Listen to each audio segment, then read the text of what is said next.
Myth: being happy feels better. Now, I know that probably most of us assume or expect that if we deal with or do away with our stress or anxiety or our sadness, we will feel better. Now, I think it's important to share that if stress or chaos or anger or sadness is something that we are used to, are familiar with, something that we generate meaning from, it does not necessarily feel better, at least not right away, for those things to disappear or to vanish. So I am so grateful to those of you who have asked, is it weird that I miss my sadness? That I used to feel sadness on a day-to-day, and now that I don't have it, I miss it. And what I would ask thoughtfully, out loud is, if you've ever had a loved one or a friend move away, or your relationship has changed, or you had an experience that had highs and lows and had aspects of it that you really cared for and appreciated, and aspects of it that were really uncomfortable or painful, when you no longer have that thing, do you miss it? And why might that be? So if something is with us for so long, especially if we create meaning around it, especially if it's comfortable or familiar for us, even if it's something that we don't necessarily want forever, it is absolutely normal that we would miss that thing when it's gone. And I want to reiterate as well that when we say gone, a lot of times that's not necessarily wholly true. So we may feel less sad on a day-to-day basis, but we can expect and anticipate that regularly our relationship with something like sadness will ebb and flow. It may move a little bit like this. So you're trending in a way that you feel less sad, less heavy, less anxious on a day-to-day basis, but that feeling may still visit you.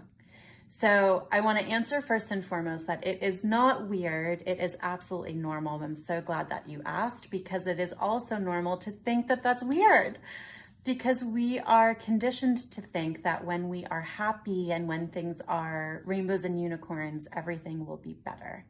And if it is not what we grew up around, if it is not what we've grown into, if it's not what we're used to, it can be a little uncomfortable and it can be a little scary.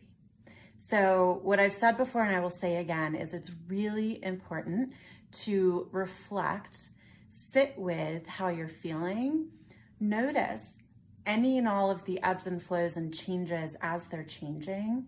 Try to practice compassion and acceptance with however you're feeling about those changes. So if you are missing the sadness, that's okay.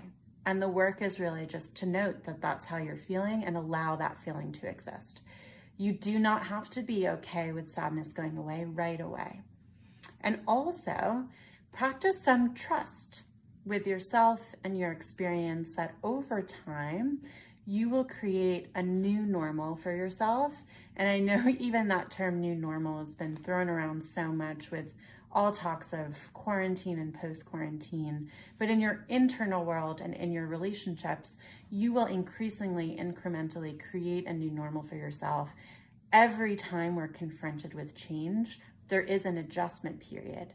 And then we calibrate and we adjust and we level up and we create a new zone of tolerance. And we're moving a little bit like this, where we inch up and it's uncomfortable and we're calibrating, and then this is our new normal.